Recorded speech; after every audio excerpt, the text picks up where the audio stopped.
चर्चा करेंगे। खास मेहमान इस वक्त हमारे साथ जुड़ चुके हैं। मेजर डॉक्टर मोहम्मद अली शाह जी हमारे साथ जुड़ गए हैं, जो कि इंटरनेशनल अफेयर एक्सपर्ट हैं। इसके अलावा कैप्टन यूके देवनाथ जी भी जुड़ चुके हैं, जो कि डिफेंस एंड स्ट्रैटेजिक एक्सपर्ट हैं। आप दोनों का बहुत इस्तकबाल है हमारे खास शो में।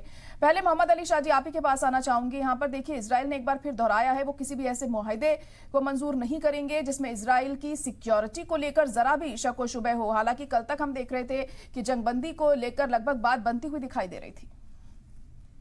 जी, देखिए, मेरे को लग रहा है कि इजराइल की नेतन्याहू साहब जो दावा करे जा रहे हैं कि वो होस्टेजेस को लेकर आएंगे जो हमास के कब्जे में है वापस इजराइल में, उनकी मॉरल रिस्पॉन्सिबिलिटी है ये। और वो कह रहे हैं कि हम एक बात आगे बढ़ लेकिन वो कोई भी चीज ऐसी नहीं करेंगे जहां पे इजरायली को खतरा पहुंचे। मैं मानता हूँ ये बात ठीक है, जायज है। अगर आपके राष्ट्र को कुछ ऐसे नुकसान आपको देख रहे हैं कि इन पे कोई खतरा ना पहुंचे, जायज है, ये बात ठीक है। लेकिन क्या does he mean what he से, क्या वो इस बात पे अमल रह रहे हैं? ये गौर करने वाली अहम बात है। वो बस धावे पे धावे, हमले पे हमले, तबातोड़ हमले करे जा रहे हैं। भाई, अगर हॉस्टेजेस को वापस लाना है, क्या ये तरीका हुआ? क्या ये तरीका हुआ कि आप खात्मा कर दोगे? लोगों ने उनको इसको जेनोसाइड तक बुलाया है। इनकी तुर्की ने हिटलर से भी कंपैरिजन किया है।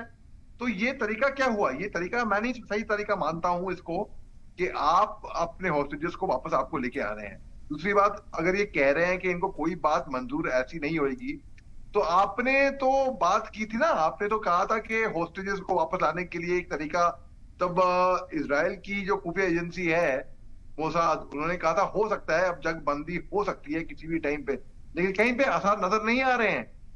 और इसको मैं काफी हद तक अमेरिका ने बता दिया था इजराइल को कि 7 अक्टूबर के आसपास कुछ हो सकता है वहां पे, यानी कि इजराइल को ठीक से मालूम था। और अगर ये हमला नहीं होता तो नेतन्याहू तो इलेक्शन तो होते, इलेक्शन 100% हारते, 100%।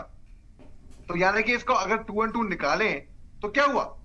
नेतन्याहू के एक तरीके से फेवर में ही हुआ ना फिर तो फिर। और अमेरिका ने बोला कि अपनी बस कुर्सी बचाने के लिए ये लंबा खींच रहे हैं ये युद्ध को, तो वो बात भी कहां पे है? और अमेरिका इनका अलाय है इजराइल का, और अमेरिका चाहता है तो ये जंग आराम से बंद कर सकता है, लेकिन उसका भी सेल्फ इंटरेस्ट है, क्योंकि अगर वो जंग बंद कर दे तो उसका जो होल्ड है उस रीजन में, उसको लगता है वो होल्ड शायद नहीं रहेगा। तो ये इतना पेचीदा मामला है, और इसको अब बंद कर केवल अमेरिका ही बंद कर सकता है। और मुझे लगता भी नहीं कि नेतन्याहू तो खैर बंद करना चाहते ही नहीं। आप एक किसी बीमारी का हल तब ढूंढोगे ना, इलाज तब ढूंढोगे जब आप उसका इलाज करना चाहोगे। आपको उसका इलाज ही नहीं करना भैया, आपको उसका इलाज ही नहीं करना, तो उसका इलाज कैसे होएगा? तो इसी तरीके से मैं ये ठीक देख रहा हूं कि नेतन्याहू बस बोल रहे हैं कि हम हॉस्टेजेस लेकर आएंगे। कैसे लेकर आएंगे? क्या तरीका है? आप या तो अपने कमांडोज को भेजिए, जिस तरीके से 4 हॉस्टेजेस को अभी कुछ दिन पहले, तकरीबन 1 महीने हो गए होंगे ऑलमोस्ट, रिहा किया था। कराइए सबको, वैसे रिहा कराइए। मासूमों की जान लेने से कोई फायदा नहीं होगा, उससे मैं दिखता नहीं कि कुछ फायदा हो पाएगा, उससे ना ही इनके हॉस्टेजेस वापस आ पाएंगे ऐसे बदकिस्मती से। और मैं चाहता हूं कि हमास वो हॉस्टेजेस जल्द से जल्द रिहा कर दे। जी।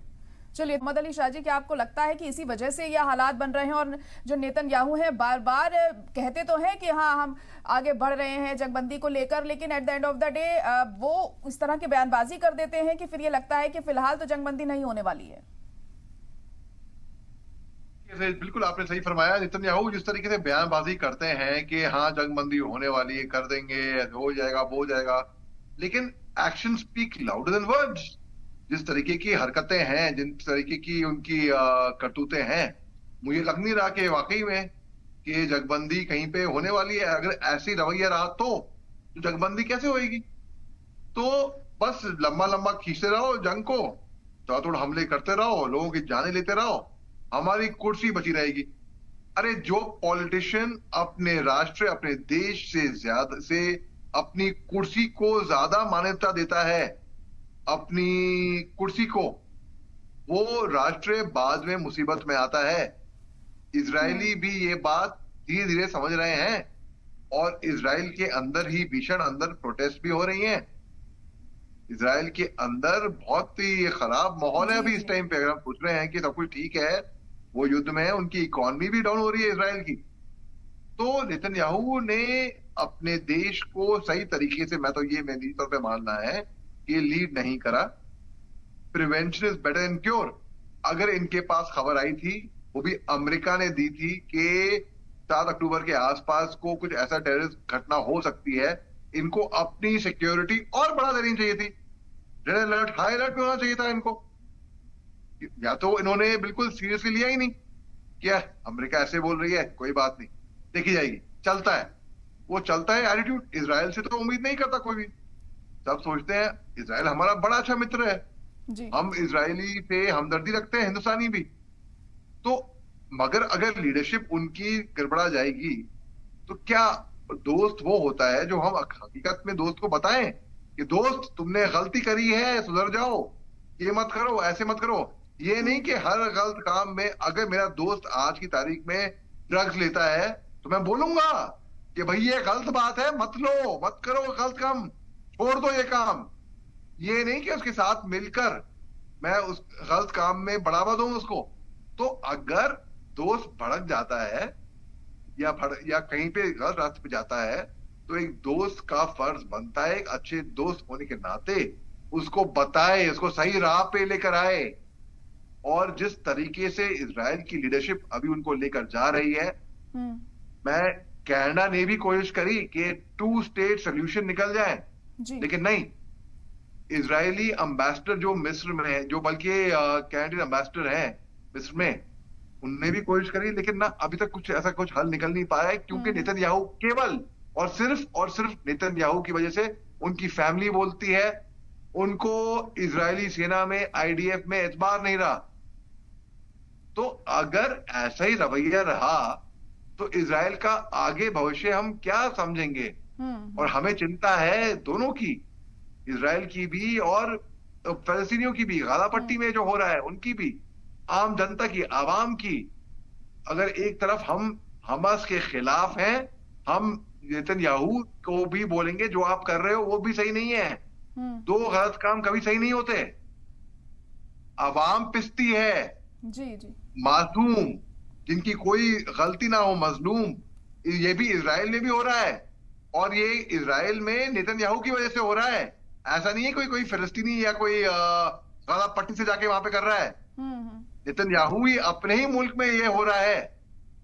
तो ये बात समझनी पड़ेगी नेतन्याहू को भी और हमस को भी। और हमस को मैं बोलता हूं जल्द से जल्द वो बंधक छोड़ने चाहिए हमस को।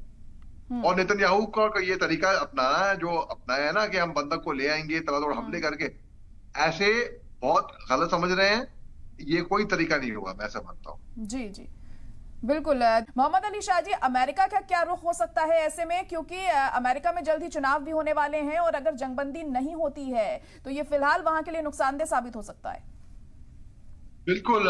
देखिए, अमेरिका फिर भी चुनाव तो होने वाले हैं वहां पे, और अगर यहाँ पे जंगबंदी नहीं होती है तो उनके लिए भी नुकसानदेह साबित हो सकता है। तो अमेरिका एक माहौल क्रिएट कर रहा है, बेसिकली एक वार्म अप कहूंगा मैं, ताकि एन वक्त पर अमेरिका के चुनाव से पहले पहले ही वहां पे जंगबंदी हो जाए। तो तब हम मानते हैं, तब अमेरिका चाहेगा, क्योंकि तब भी इनका अल्टीरियर मोटिव होएगा। तो तब हाँ, हम देख सकते हैं शायद जंगबंदी हो जाए। लेकिन अभी जिस तरीके से चल रहा है माहौल और नेतन्याहू का जो माइंडसेट है, मैं देख नहीं रहा कि अभी जंगबंदी होगी फिलहाल तो। लेकिन हाँ, हो सकता है इलेक्शन से कुछ टाइम पहले, जिस तरीके से वो बिल्डअप कर रहे हैं, हम चाह रहे हैं, हाथी के दांत दिखा रहे हैं अभी फिलहाल, हाथी के दांतों से खाया नहीं है अब तक, हाथी के दांत से दिखाया है, और जब एन वक्त आएगा तब खाएंगे। तो हो सकता है कि तब जंगबंदी इसमें हम देखने को हमको मिल सकती है। जी बिल्कुल।